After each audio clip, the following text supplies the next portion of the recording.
SingleBlackGayDad.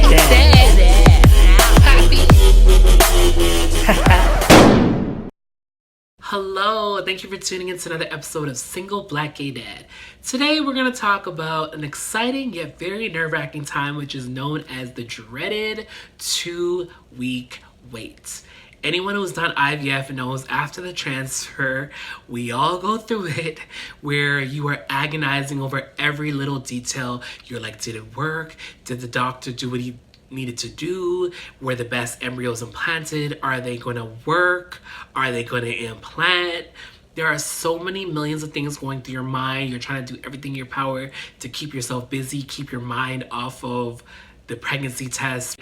You are binge watching Netflix shows. You are submersing yourself in work. You're doing everything in your power to take your mind off of thinking about the 2 weeks that you gotta wait to do a pregnancy test. I was a nervous wreck. I didn't tell a lot of people about my transfer because I didn't want the unnecessary questions. I didn't want the bad juju. Even though some people are happy for you, some people don't want to see you happy or don't want to see you doing better than them or don't want to see you having something that they don't have. What? If they want to have a child and they see that you are taking the steps to try and have a child, they might be happy for you, but it's best to not really say anything until you know what's going on for sure. You're at a safe place, as in past 12 weeks of pregnancy. So I didn't really want to say a lot. I didn't want to tell certain people. I didn't trust certain people with that information. And some people, whether they can help it or not, they just negative. They will be like, what are you going to do if it doesn't work? Like one of my coworkers was like, I'm being positive and I'm praying for you, but what are you going to do if this doesn't work out? I'm like, I'm not there yet. And I'm hoping that I won't ever have to be there. But that's to show you, people mean well, but the way they come across is not always the best. So for me, my advice was I kept it to myself for a little bit. I would advise that you keep it low key until you know, because you don't want people asking you every 5 seconds, like, you know, are you pregnant yet? Do you know what's going on? Give me an update. It's like, I can't give you an update if I don't have an update. I don't know what's going on. You know, IVF is hurry up, and wait. The transfer occurred on a Sunday, which was the weekend of Halloween. And I was back at work the next day and I was antagonizing about every little detail. I was like, you know what? Manage your expectations accordingly. The doctor couldn't see her uterus, so he doesn't know if he put it in the right area. And you know, this may work out or it may not work out, but you put in 2. So you put in 2 embryos. One of them should take, at least one. You'll be disappointed. You really wanted twins, but if there's only one, you know, at least there's one baby. So I was managing my expectations. My mind was all over the place. Part of me was like, okay, this is not gonna work. Be prepared, you know, for bad news because it may be coming. But a part of me was like, you know what? All those embryos are perfect. Your surrogate is perfect. She was able to carry her 2 children with no issues. This gonna work. So I had the good angel and the bad angel, and I just had so many different thoughts, and it changed minute by minute. Like I could hardly focus when I was at work because I was just thinking like, you know, is this gonna work? Is this not gonna work? And that Tuesday, I asked the surrogate, like every day we talk, like, hey, how you doing? Good morning, whatnot. And that morning I asked her like, hey, how are you doing? She's like, not good. I'm on the bathroom floor throwing up.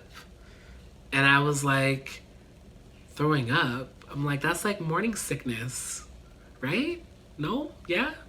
So she was like, I'm on the floor throwing up. And I just remember part of the reason why she wanted to be a surrogate was because she likes being pregnant, but just doesn't want to have any more kids. She had her tubes tied because of that, but she does like the feeling of being pregnant.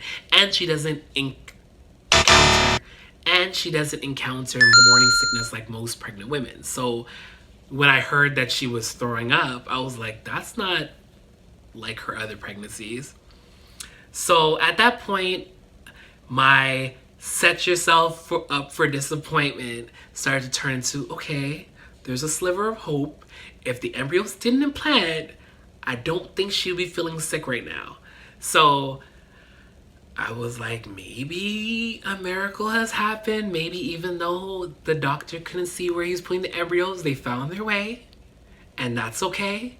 The surrogate, she's like me. She's very anxious. So I knew that she was likely going to take a pregnancy test early on. And I didn't want the disappointment of her taking a test earlier than she should have and it showing up negative. So I told her, I'm like, listen, do not tell me about any test until it's positive. And that's all I wanted to hear until it was confirmed that it didn't work. I didn't want to hear a thing until it was good news. So the transfer occurred on the Sunday, and by that Friday, she messaged me and she's like, I took a test. Do you want to see? And I'm like, what's the results? Not remembering that I told her, do not tell me anything until it's positive. I don't want to hear it. So she's like, do you want to see it or not? I was like, I was like, Rawr. She sent me the test and I looked at it and I saw a faint line. But of course I've never seen anyone take a pregnancy test. I'm only used to seeing the clear blue or first response where it says pregnant, not pregnant. So for me, I don't know what the lines mean at this part. If one line or two lines means pregnant or not, I have no clue. So I saw that and I was like, what does that mean? So I was with my coworkers, we were in a huddle, and I told them about the text that I got, and I showed my coworker, and she was sitting across the room. And she's like, Dre, I can see that line from here. Like, you're gonna be a dad. And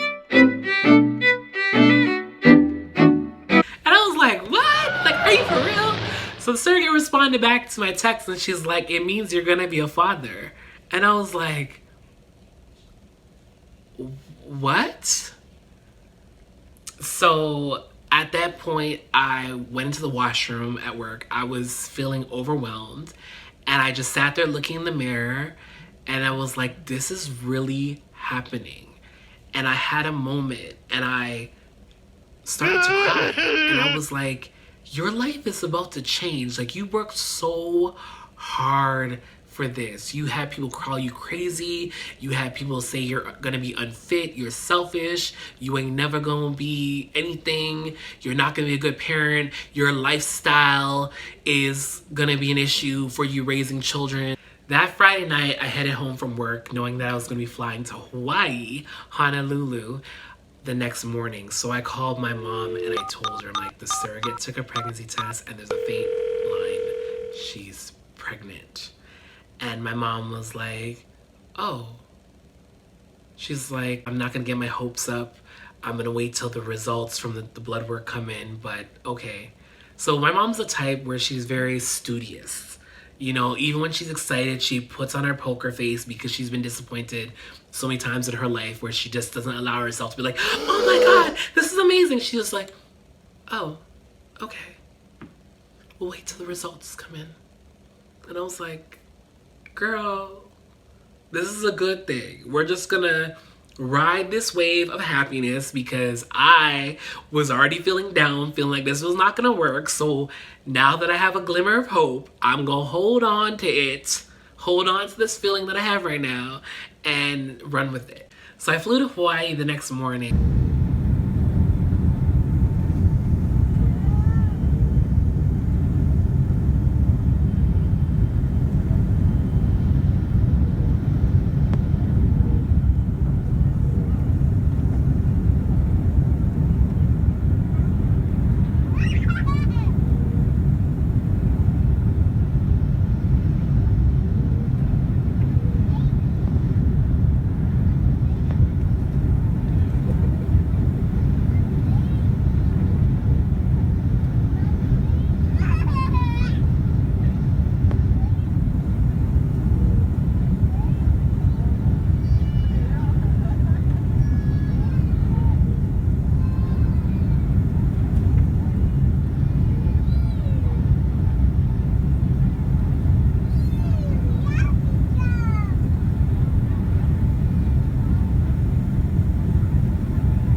there was bad turbulence on that flight.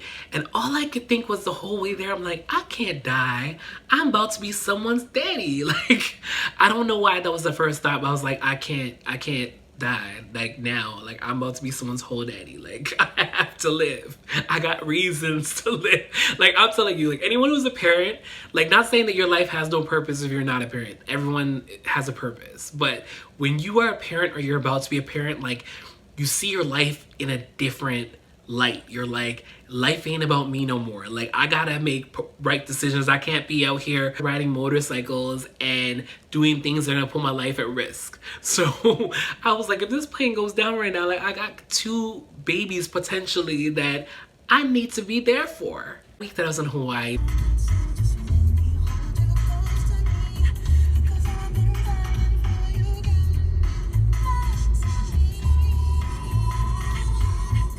the surrogate went to her doctor and did blood work, which confirmed she was pregnant, and to get her HCG levels, and they were extremely high. The owner of the surrogacy agency where I found my surrogate, she was a surrogate herself, and she carried 2 sets of twins. And when she heard the HCG levels that my surrogate had, she's like, those were higher than both of my twin pregnancies, probably even higher than them combined. So we were all thinking like, okay, is it 2 babies or is it more than 2? Because when you put in 2 embryos, you could have anything more than 2. One of them could split, it could end up being 3, or 2 of them could split, it could be 4, or one of them could split into 3. Like you never know what could happen. So with the levels being so high, I told my mom, I just remember that day I was at the Honolulu Zoo and I was walking around looking at the exhibits and the animals and whatnot, and I was talking to my mom on the phone, and I was like, well, her HCG levels are very high, so she is definitely pregnant. And my mom was like, what are you gonna do if it's triplets? Like, are you gonna do selective reduction and abort one of them? And I was like, me and the surrogate both agreed that we were not going to selectively reduce or abort any of the babies unless there was a critical medical issue that presented a risk to the baby's life or the surrogate's life. So at that point, I was like, if it came down to triplets, I wasn't looking to have triplets, but if that happened, it is what it is. I'm not gonna any, mini, miny, mo and pick which children are worthy of living and not living. That's not something that I can live with on my conscience. So when the pregnancy was confirmed, I became a complete nerd and I started downloading all these pregnancy apps, including What to Expect, Pregnancy Plus, and Baby Center. And all those apps have a weekly comparison to the size of your baby. And I just remember when I was out there, it was like, your partner is 3 weeks pregnant. Your baby is the size of a poppy seed. And in the next week, it's gonna grow to the size of this or that. And I was like, just visioning all these things. I'm like, oh my God, my baby's the size of a poppy seed. And I don't know if there's 1 baby or 2, like you have to wait until the 7-week ultrasound to detect if there's heartbeats or not. And until that time, I'm in limbo again because I'm like, okay, she's pregnant. I'm excited, this is great, but is it 1 baby? Is it 2 babies? Or is it 3 babies? Thank you for tuning into another one of my videos, and I will definitely see you in the next one. And make sure you subscribe if you haven't already. So we're gonna get into the pregnancy and all those amazing updates that come with that. Thanks for watching. Please like, subscribe, and click that bell for the notifications on my latest videos.